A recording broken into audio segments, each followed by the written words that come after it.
Welcome to the deep dive. If you are listening to this, you are likely an undergraduate international relations student, Right. and you're here because you want to decode the modern battlefield. You've been studying the classics. For foundational texts. Exactly, the grand theories of how nations interact, the great power competitions, the balance of power. But you probably have this sneaking suspicion that the rules of the game are fundamentally changing right in front of our eyes. Because they absolutely are. Right. You are watching the news, seeing what is happening globally, and realizing that the textbooks might be missing something crucial. Yeah, that suspicion is completely justified. I mean, the traditional metrics of power that we have relied on for decades. Counting tanks. Right. How many main battle tanks a country has, or the sheer size of its gross domestic product. Or its industrial manufacturing capacity. Exactly. Those are no longer reliable predictors of who will actually win a conflict. Yeah. We are witnessing a complete redefinition of strategic stature. Which brings us to today's mission. We are going to explore how the very nature of war has completely transformed. We are moving rapidly away from traditional battlefields. Where massive armies line up in matching uniforms. Right. Moving into a complex, shadowed world where seemingly weak non-state actors can entirely paralyze global superpowers. It is a massive paradigm shift. It really is. And to figure out how this happened, we have an incredible stack of source materials today. We really do. We are going to be looking at military treatises on fourth-generation warfare. We'll be diving deep into David Rappaport's renowned historical analysis of the four waves of modern terrorism A classic. and analyzing strategic documents like the 2017 policy principles of Hamas. We're also bringing in heavy-hitting defense analyses on hybrid war and the Chinese military concept of unrestricted warfare. That's a lot of ground to cover. It is. So, okay, let's unpack this, starting with the foundational theory. To understand where we are, we have to understand where we've been. For centuries, the world operated on something called the Westphalian system. Could you break down what that actually means for a student just wrapping their head around these paradigms? Yeah, tracing back to the Peace of Westphalia in 1648 is the absolute bedrock for an international relations student. 1648. Right. Before 1648, Europe was ravaged by the 30 Years' War, which was a chaotic nightmare. Just constant fighting. Constant religious conflicts, feudal disputes, and mercenary armies just roaming everywhere. A mess. A total mess. The Westphalian treaties essentially stopped that by establishing the modern state system. From a neo-realist outlook which dominates traditional IR theory, the international system is viewed as anarchic. Meaning there's no supreme global police force or overarching authority that can force countries to behave. Precisely that. Right. In this anarchic system, states are the primary and really the only relevant actors. But the crucial defining characteristic of the state established at Westphalia is that it holds a monopoly on the legitimate use of violence. Okay, so if violence is going to happen legally on a grand scale, it must be state versus state. Exactly. A private corporation or a religious order couldn't legally declare war anymore. Only a sovereign state could. So if I'm picturing this, it's like setting up a professional sports league. I like that analogy. You have designated teams, they wear uniforms, there's a recognized playing field, and while the game is violent, it's sanctioned. That's a great way to look at it. And that framework leads us to Karl von Clausewitz, the Prussian military theorist, who is basically required reading in IR 101. The absolute core of it. He gave us the concept of Trinitarian war. How does his theory fit into this Westphalian sports league? Well, Clausewitzian war is the ultimate expression of that sanctioned violence. His concept of Trinitarian war argues that war rests on three interconnected pillars. Okay. First, you have the army that actually fights and bleeds. Second, you have the government that directs the policy and the strategic goals. Right, the policy maker. And third, you have the society or population that supports the effort with their passion, their taxes, and their industrial labor. So the government acts as the brain, the army is the fist, and the society is the heart or the fuel. That is a perfect way to visualize it. And what Clausewitz is describing is what we call symmetrical war. Symmetrical. Right. Even if one army is vastly larger than the other, they share the same fundamental nature. They are both nation states. So they play by the same rules. Exactly. They share legal frameworks, they understand the same concepts of victory and defeat, and there is a predictability to how they behave. They target each other's fielded military forces. Right. They aim to smash the other state's fist to impose their political will. But that model has been unraveling. The sources point us to the generational model of modern warfare originally outlined by William S. Lind and his co-authors. Yes, a generational shift. It breaks down the evolution of war into 4 distinct generations. As a student trying to track this evolution, how should I visualize these generations? Let's start with the first. Am I basically looking at the American Revolutionary War or the Napoleonic Wars? Just guys lining up in open fields. The first generation is exactly that. It was defined by the technology of the era, primarily the smoothbore musket. Which wasn't very accurate. Not at all. Because muskets were inaccurate and slow to reload, the only way to generate effective firepower was to mass your troops together. Just walls of lead. Right. You had tight lines and columns of soldiers facing off in open fields, strictly coordinated by drum beats and officers. It was highly rigid and formal. Then the second generation arrived with the Industrial Revolution. How did the factory floor change the battlefield? The Industrial Revolution brought immense mechanized firepower. We were talking about breech-loading cannons, repeating rifles, and eventually machine guns. Yeah, walking in a straight line became a terrible idea. Suddenly, marching in a tight line across an open field wasn't just ineffective, it was suicidal. So armies dug in. The second generation is the era of the trenches. World War I, basically. Best exemplified by World War I, yeah. It was defined by massive attrition, where artillery barrages dominated, and the goal was essentially to grind the enemy's manpower and industrial capacity into dust. It sounds horrifyingly static. It really was. But then the third generation changed the game entirely. Lynn calls this maneuver warfare. I assume this is where we get into World War II and the concept of blitzkrieg. Maneuver warfare was a direct reaction to the bloody stalemate of the trenches. It wasn't just about grinding the enemy down. It was about speed and cognitive shock. Moving fast. Right. The technological catalysts here were the internal combustion engine and the two-way radio. Militaries realized they could use motorized transport and tanks to bypass enemy lines entirely. Just go right around them. They concentrated firepower at weak points, broke through and collapsed the enemy from behind, disrupting their communications and logistics. So the shift from the second to the third generation is like realizing you don't have to bash your head against a brick wall. You can just drive around it and cut off the power to the building. That captures the tactical essence perfectly.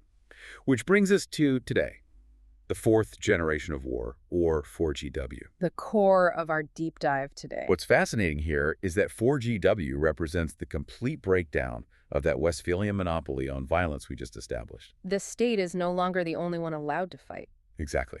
The state is no longer the only actor capable of waging war. In 4GW, decentralized networks replace massive hierarchical armies. And the objective completely shifts, doesn't it? If a 4GW actor is fighting a conventional superpower, they aren't going to try to line up their tanks against the superpower's tanks. They wouldn't dare, because they would be annihilated in a conventional third-generation fight. So what do? Instead, 4GW actors use all available networks, political, economic, social, and military, to directly target the political decision-makers of the enemy state. They bypass the military entirely whenever possible. They want to convince the enemy's leadership that their strategic goals are either completely impossible to achieve or just far too costly to pursue. Too costly in terms of blood treasure or political capital. Right. It's not about destroying the tanks. It's about making the government realize that deploying the tanks is pointless because the population back home is demanding they pull out. As Colonel Thomas X. Hands points out in the defense analyses, provided 4GW is essentially an evolved form of insurgency. An insurgency that aims higher. Right.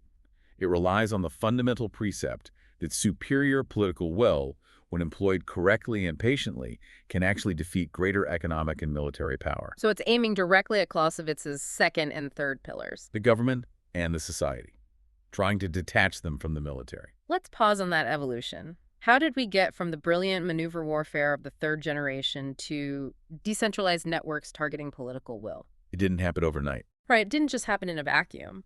The source materials show that 4GW evolved from earlier forms of asymmetric and revolutionary strategies. Let's dig into historical revolutionary warfare. A very important transition period. When we look at Marxist dialectical strategies from the 20th century, what are we seeing? When we examine the historical revolutionary strategies mentioned in the text, we see distinct evolving doctrines aimed at toppling conventional powers. Like Lenin, for example. Exactly, Vladimir Lenin. He advocated for the combination of all forms of struggle. He understood that the revolution required not just armed uprising, but political agitation strikes and underground publishing. It was a whole-of-society approach for the revolutionaries. Right. Then you have Mao Zedong, who famously developed the doctrine of prolonged popular war. How did Mao's popular war actually operate? Because it seems like the bridge between the old way of fighting and what we see today. Mao's strategy was brilliantly adapted to the realities of China at the time. He knew his communist forces couldn't defeat the nationalist army in a pitched battle, so he used the vastness of the countryside. He used space to buy time. Exactly. The strategy had phases. First, establish rural base areas, winning over the peasantry through political indoctrination and land reform. Build the base. Then engage in guerrilla warfare to wear down the enemy. Finally, only when the enemy is exhausted and overextended, transition to conventional warfare to surround and capture the cities. Time and space were his primary weapons. And the text also mentions Stalin and Che Guevara in this context. Stalin's contribution, largely born of necessity in the 1920s and 30s, was the concept of the defense of a single country, or creating a bastion. Consolidating power first. He believed the global revolution had to be anchored by a secure, industrialized Soviet state. Later, during the Cold War, Fidel Castro and Che Guevara developed focalism, often called the FOCO theory. I've heard that term. What does focalism actually entail in practice? FOCO theory flips Mao on his head a bit. Mao believed you needed a long period of political education before you could launch a guerrilla war. Right, you need the people first.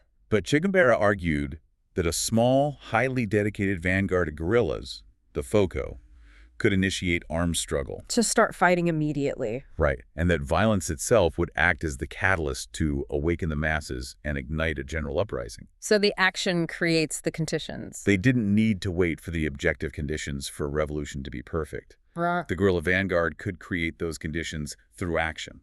But there is a massive conceptual leap between Che Guevara hiding in the mountains of Bolivia and a modern cyber hacker shutting down a power grid.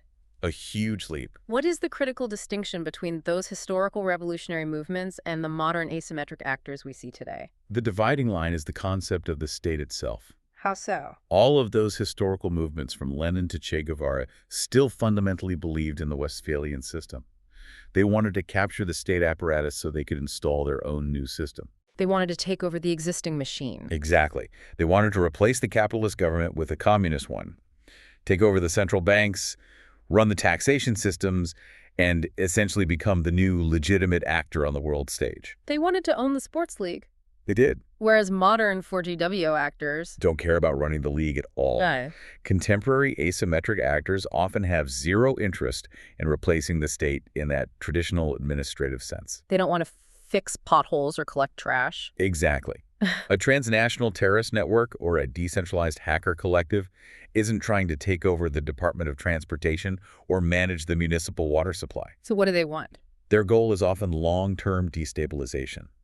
They want to hollow out the state, render it impotent, and operate entirely outside the boundaries of international law and traditional territorial statehood. The way these two different types of actors view time is a perfect illustration of this clash. Traditional states plan in very short, highly observable windows, don't they? State bureaucracies are shackled by their own structures. They think in terms of 4-year election cycles, midterm elections, or annual fiscal budgets. They need quick wins. A politician needs quick, tangible results to show the voters, or a defense contractor needs to show quarterly profits. Their time horizon is inherently short-term.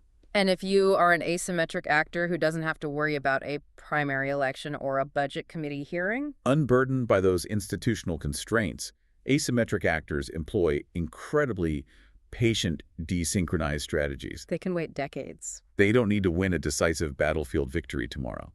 They are perfectly willing to subtly erode the enemy's resolve over decades. It's a completely different timeline. They measure success not in territory gained per month, but in the slow generational bleeding of the stronger state's political will. They outweigh the enemy. We throw around this word asymmetry constantly.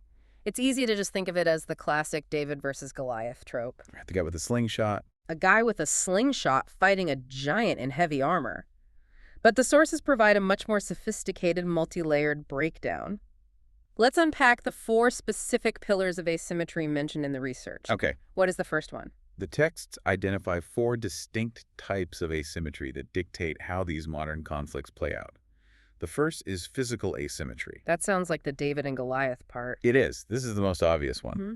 It encompasses the vast difference in resources, geography, economics, and technology. The raw numbers. The stronger actor, the Goliath, relies on concentrated firepower, advanced logistics, and highly technical systems. And the weaker actor. The weaker actor survives through physical dispersion, using complex terrain like mountains or dense urban cities to hide. They refuse to present a target. Exactly. They refuse to present a mass target that the stronger power can bomb. So physical asymmetry is just the gear and the numbers. What is the second pillar? The second is conceptual asymmetry. This is a doctrinal imbalance. It's about how the two sides actually think about fighting. How do they differ there? The strong state generally uses direct strategies. They want to find the enemy, fix them in place, and destroy them with superior source. They want a decisive battle. But if you are the weaker actor, giving them a decisive battle is exactly what you want to avoid. Exactly why the weak actor uses indirect strategies. If you are a guerrilla group fighting a modern superpower, a direct confrontation is suicide. You'd lose instantly. So you avoid it at all costs. You strike where they aren't looking, you attack their supply lines, you ambush isolated patrols, and you fade away before they can bring their massive air power to bear. You refuse to play their game. You play a completely different game. That brings us to the third pillar, ontological asymmetry. That's a heavy academic term.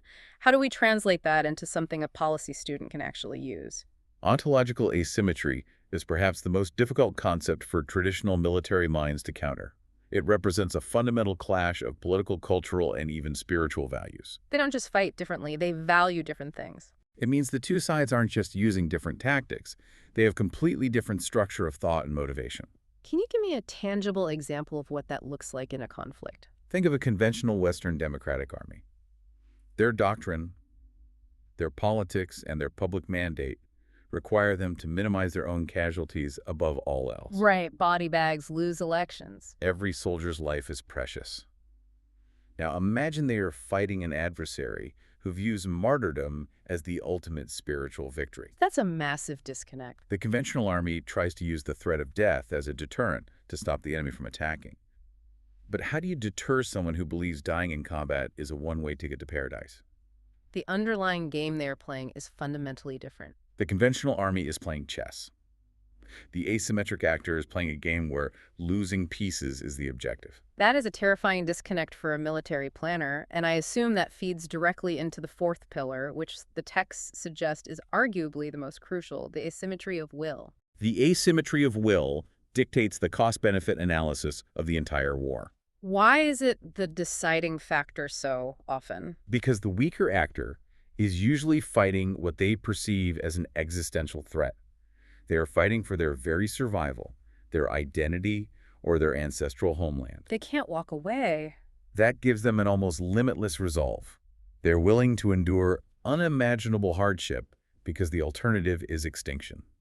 While the stronger state is usually fighting a limited war of choice. The superpower might be projecting influence, securing a distant trade route, or propping up an allied regime, but the actual physical survival of their homeland isn't at stake. The streets of their capital city aren't being bombed. Right. So if the superpower starts taking casualties, or the war drags on for years and costs trillions of dollars, their public starts asking... Like, we even there? Is this worth the cost? Exactly.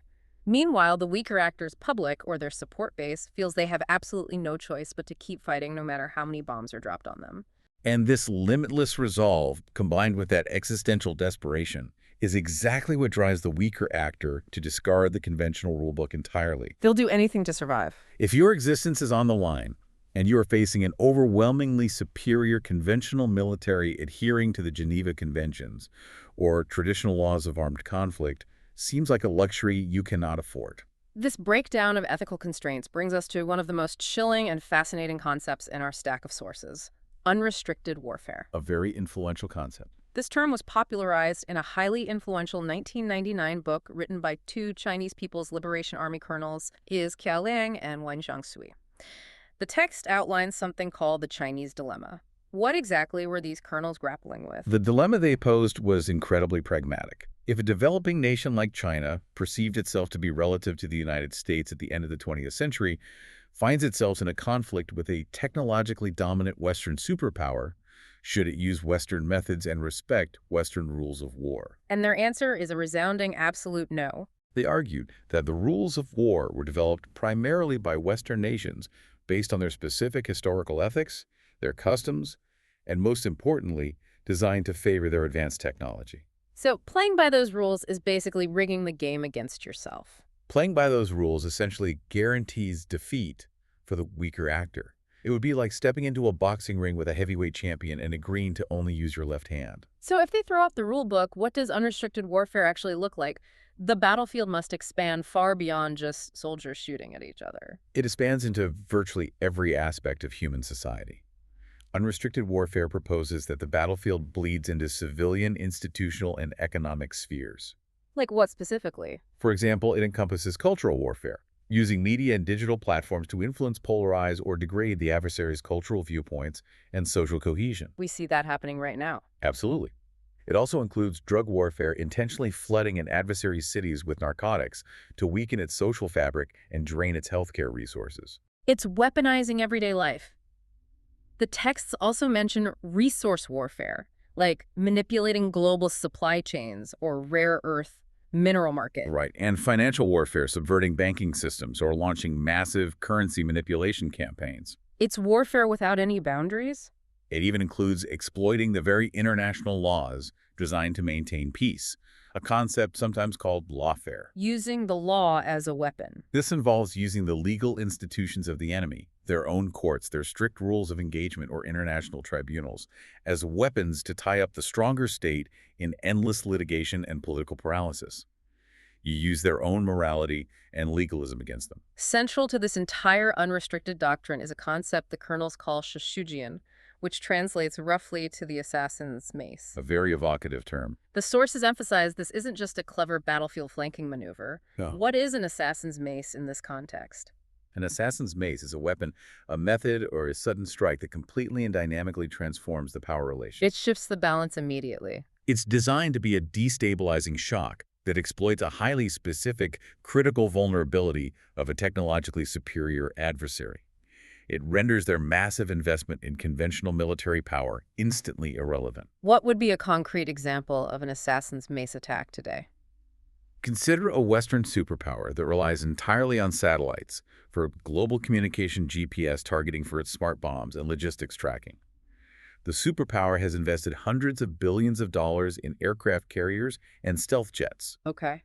The weaker actor, knowing they can never build an equivalent navy, instead develops a relatively cheap, ground-based anti-satellite laser or a sophisticated cyberworm designed to blind the satellite network. So they don't fight the ships, they fight the connection. Right. In the opening minutes of a conflict, they blind the superpower.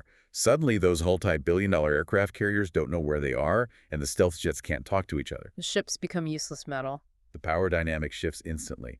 That is an assassin's mace. To really grasp the gravity of this, we have to look at the fundamental difference between state and non-state methods. States, even when they bend the rules or engage in espionage, are ultimately bound by legal, moral, and political restrictions, right?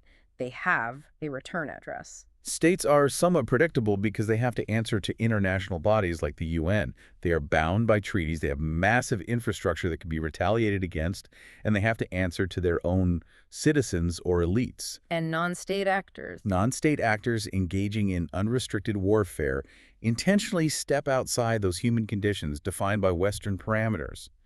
They use methods that are entirely unpredictable, precisely because they are unthinkable to a conventional military planner. The text points to the tragic events of the September 11th attacks as the ultimate textbook example of this unrestricted methodology. It is the starkest example of conceptual and physical asymmetry. Because the U.S. military was looking in the completely wrong direction. Massive state militaries like the U.S. Department of Defense had incredible, detailed contingency plans for Soviet tank invasions across the Fulda Gap or incoming intercontinental ballistic missiles. But not for civilian planes. Exactly. Using fully fueled commercial passenger airplanes as guided kinetic missiles was an unpredictable, unrestricted method. It stepped completely outside the boundaries. The massive state military apparatus had no adequate defense for an attack that completely ignored the traditional boundaries of conflict and weaponized civilian transportation infrastructure. So if we step back and connect this to the bigger picture, we have to ask a critical question. How did these non-state actors gain such tremendous reach? How does a relatively small group of extremists manage to strike the heart of a superpower? If we connect this to the bigger picture, the sources argue the answer lies in the very system Western powers built over the last century: globalization. Globalization completely rewired the operating environment. The rigid defined borders, legal jurisdictions, and territorial limits that define the old Westphalian system mean increasingly little in the 21st century. Think about the mechanics of it. The massive flow of global capital, the instantaneous sharing of information via the internet, the relatively open borders for global supply chains, all of this was designed to boost global trade and prosperity. But those same transnational networks are perfectly suited for exploitation by non-state actors. They use our tools against us. Globalization acts as a massive force multiplier for asymmetry. It facilitates the rise of what the texts call the lone wolf. The lone wolf phenomenon is terrifying because it's so decentralized. It's almost like the open source software model, but applied to global terrorism. You don't need to work at the corporate headquarters to contribute to the project. You just need Wi-Fi and the motivation. That is an excellent analogy. A lone wolf is an individual who doesn't need formal orders from a centralized command structure in a cave halfway across the world. They don't have a membership card. They don't need to be officially inducted into a hierarchical organization. They can simply log onto the internet, connect with a shared extremist ideology, plunge down an algorithmic rabbit hole, download a specialized training manual on explosive manufacturing or encrypted communications, and act autonomously in the name of a distant cause. The irony is dark but profound. Groups like Al-Qaeda or Daesh essentially became asymmetric superpowers. They leveraged the tools of modern Western globalization against the West itself. It did. The open borders allowed their operatives to move freely. The global financial system, like SWIFT or even cryptocurrencies, allowed them to fund operations invisibly. The instantaneous communication allowed them to broadcast their propaganda globally in real time. They turned the architecture of the modern world into their own logistics network. But to understand why these actors use these tools, what drives a person to become a lone wolf or join a transnational network, we have to understand their motivations. Right, what's pushing them to do this? No. This is where David Rappaport's theory of the 4 waves of modern terrorism is absolutely essential for an IR student. It provides a vital historical roadmap for understanding the shifting belief systems that have driven non-state violence over the last 140 years. So if globalization gave them the tools, what gave them the spark? How did we go from dissidents in the 19th century to global networks in the 21st? Let's walk through Rappaport's 4 shifts in belief because it puts the current landscape into sharp perspective. Let's do it. The first wave, known as the anarchist wave, kicked off in the 1880s, primarily originating in Russia. What was driving them? The anarchists were actually driven by early forms of globalization. The invention of the telegraph, the rise of mass circulation daily newspapers, and the expansion of railroads allowed their radical ideas and news of their violent deeds to spread rapidly across Europe and the Americas. Technology fueled their message. Their primary tactics were highly targeted assassinations of prominent political figures. Think of the assassination of Tsar Alexander II of Russia or President McKinley in the U.S. And bank robberies, too, right? Yes, they also engaged in bank robberies to fund their operations. They coined the term propaganda by the deed. They believed that violence was the only way to awaken the oppressed masses to the reality of their subjugation. Then, as the anarchist wave faded out around World War I, the second wave emerged in the 1920s and really peaked in the post-WWII era, lasting through the 1960s. This was the anti-colonial wave. A very different motivation. We are talking about groups fighting for national self-determination as European empires collapsed. Yes, groups like the FLN fighting the French in Algeria, the IRA in Ireland, and various groups in the British Mandate of Palestine. What's distinct about the second wave is the language and the geopolitical context. They changed how they presented themselves. These actors realized the term terrorist was a political liability, so they rebranded themselves as freedom fighters or national liberation fronts. And crucially, because the goal of national self-determination was a widely recognized and ultimately accepted political concept, the international community often viewed them differently. The United Nations actually legitimized many of these struggles over time. It wasn't seen as senseless violence. It was seen as a harsh, bloody, but fundamentally necessary path to statehood for colonized peoples. They wanted to create their own Westphalian states. But as the major colonial empires dissolved, the geopolitical landscape shifted again, bringing the third wave, the New Left wave. This spanned roughly from the 1960s to the 1990s. And what sparked that one? The major catalyst here was the Vietnam War. Why was Vietnam such a spark for global terrorism? Because the effectiveness of the Viet Cong, a seemingly rudimentary peasant army against the massive, technologically superior American military apparatus showed radical groups worldwide that the contemporary superpower system was inherently vulnerable. It proved the giant could bleed. Exactly. This wave was characterized by excessive internationalism and Marxist-Leninist ideology. Groups saw themselves as vanguards for the global third world masses fighting against Western imperialism and capitalism. Who are some of these groups? You had groups like the PLO, the West German Red Army faction, the Italian Red Brigades, and the Japanese Red Army. And their tactics changed to match this international focus. This was the era of spectacular international hijackings of commercial airliners taking hostages at global events like the Munich Olympics and operating far outside their home territories. They cooperated internationally, sharing training camps in the Middle East or North Africa. And they had backing. They were often encouraged, funded, or armed by the Soviet bloc during the proxy conflicts of the Cold War. But as the Cold War ended and the Soviet Union collapsed, the Marxist ideology of the Third Wave lost its momentum and its state sponsorship, Which ushered in the Fourth Wave. the religious wave, which began in 1979 and continues to be the dominant force to the present day. Religion completely replaced secular nationalism or Marxist ideology as the primary justifying force for violence. And 1979 was a massive watershed year. The sources point to three specific events in the Islamic world that sparked this wave. First, the Iranian Revolution, which established a modern Islamic theocracy and demonstrated that religion had vastly more political appeal and mobilizing power than secular Marxism. That was a huge shock to the system. Second, the violent seizure of the Grand Mosque in Mecca by extremists. And third, the unprovoked Soviet invasion of Afghanistan. The resistance to the Soviet invasion in Afghanistan is absolutely central to the Fourth Wave. It became a rallying point. It drew thousands of foreign fighters, volunteers from across the Muslim world.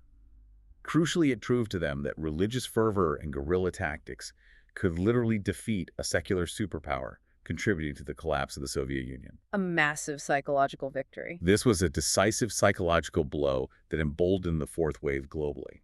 And while radical Islam groups like Al-Qaeda and Daesh is at the heart of the most significant and deadly attacks in this wave, Rappaport's theory emphasizes that it encompasses other religious extremists as well. That's an important point.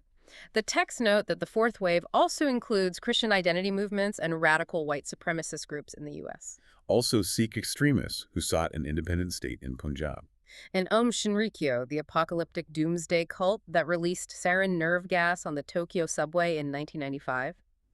The unifying factor is that the justification for violence derives from a divine mandate, not a political manifesto. To really understand the ideology and the operational code of the Fourth Wave, the deep dive sources provide a primary document for us to analyze. The 2017 document of General Principles and Policies from Hamas. As IR students, we have to look at primary sources like this coldly and analytically.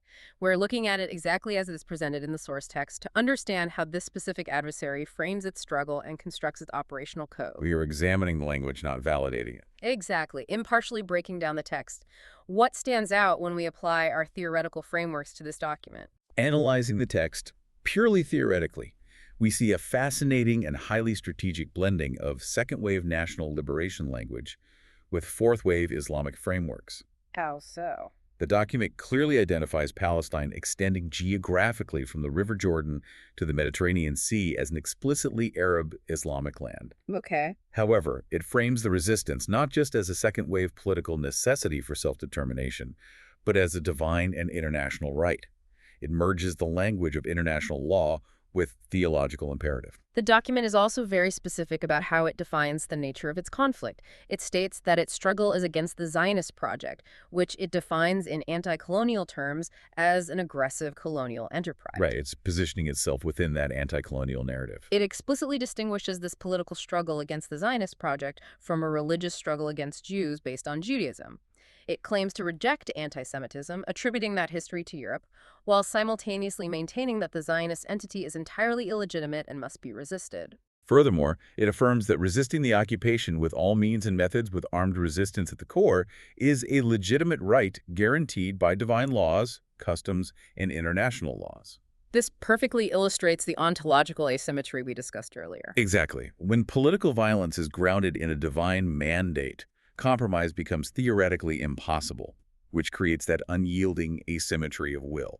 There's also a fascinating tactical evolution noted in the texts. regarding the fourth wave, particularly concerning gender roles, which highlights how tactical needs can override ideology. Tactical necessity is a powerful force. During the first wave, female anarchists were deeply involved in assassinations. But by the early stages of the fourth wave, strict religious constraints generally excluded women from combat roles. However, the tactical utility of the weak eventually forced an evolution. It was actually the secular Tamil Tigers in Sri Lanka, a nationalist group, that popularized and perfected the use of suicide bombing. And they used women. But eventually, fourth-wave Islamic groups and Chechen rebels integrated female suicide bombers into their operations as well. Why the shift? They realized that women could bypass security checkpoints much more easily than men, demonstrating how the raw, unrestricted tactical necessity of asymmetric warfare can sometimes override strict ideological or religious norms. It's pure pragmatism. This brings us to the actual execution on the ground, the tactics of the week. How do you actually fight a war when you have no tanks, no air force, and no industrial base? The primary battleground has to shift from the physical domain to the psychological domain. As the text explicitly states, popular perceptions and rumors are more powerful than 100 tanks. This is the 19th century anarchist concept of propaganda of the deed, but perfectly adapted for the modern algorithmic 24-hour news cycle. The violence is the message. In this framework, violence is fundamentally communicative. It is used not to conquer physical territory, but as exemplary action. The goal is to induce widespread fear, to visually prove that the targeted government is powerless to stop the attacks and to completely demoralize the adversary's public. This merges into the concept of the hybrid war model, a term proposed by defense analyst Frank Hoffman. Hybrid actors don't just use irregular guerrilla tactics, they blend them seamlessly. They do. They use conventional state-like weapons simultaneously with irregular decentralized tactics, often organized by criminal syndicates or terror networks. A tragic but highly effective tactic in this hybrid and 4GW model is the weaponization of civilian populations. The most difficult challenge for conventional armies. In conventional symmetrical war, armies generally try to maneuver around civilians or avoid population centers if possible. In 4GW and hybrid war, civilians are not in the way of the terrain. Civilians are the terrain. Guerrillas use the civilian population as a camouflage net. They use them as a support base to hide within, making it nearly impossible for the conventional high-tech army to target the fighters without causing massive collateral damage. And terrorists, on the other hand, actively target civilians. Why? What is the strategic logic behind bombing a cafe instead of a military base? The core psychological goal is to discredit the state. Think back to our definition of the state. The primary constitutional and moral duty of any government is to protect its citizens. That's the baseline social contract. If a non-state actor can continually bypass multi-billion-dollar defense systems to kill civilians in their daily lives, they force the state to fail in its most basic, fundamental duty. They make the state look useless. They win the psychological war by proving the state is impotent. They shatter the social contract. Here's where it gets really interesting. Look at the 2006 war between Israel and Hezbollah, which the texts highlight as a prime modern example of hybrid war. This wasn't just a ragtag militia with old rifles. Not at all. Hezbollah utilized advanced state-like weaponry. They had anti-ship missiles. They actually hit an Israeli naval vessel. They had highly sophisticated guided anti-tank missiles that they used almost like sniper weapons against infantry. But they deployed these advanced weapons using non-state tactics. Yes, embedding deeply within the dense urban terrain and civilian infrastructure of southern Lebanon. And their most potent weapon in that 2006 conflict wasn't kinetic, it was informational. They dominated the media space. They broadcast real-time, highly edited footage of their strikes on Israeli armor.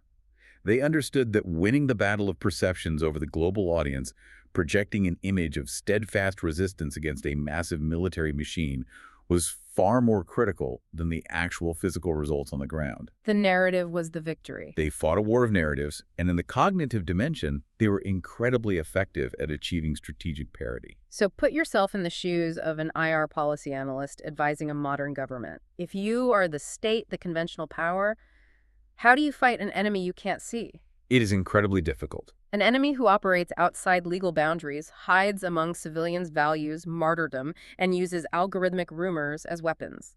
The texts make it abundantly clear. Simply applying more kinetic force, sending in more troops, building better tanks, dropping bigger bombs is deeply insufficient. And very often it is actively counterproductive. That is the ultimate realization of the deep dive.